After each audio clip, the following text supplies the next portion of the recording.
A light magnitude 3.0 earthquake hit 34 kilometers, 21 miles, away from Isparta, Turkey, in the evening of Tuesday, August 5, 2025 at 8:56 p.m. local time. Europe, Istanbul GMT +3. The quake had a very shallow depth of 7 kilometers, 4.3 miles, and was reported felt by some people near the epicenter.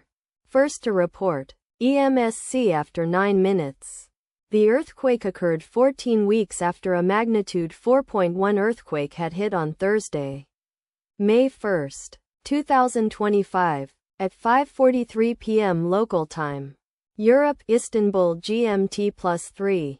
In 58 kilometers, 36 miles, distance to the south. Data source from Volcano Discovery. Did you feel it? Let us pray. May the earthquake that occurred not affect our brothers and sisters there. May the earthquake not happen again. And may God protect everyone. Amen.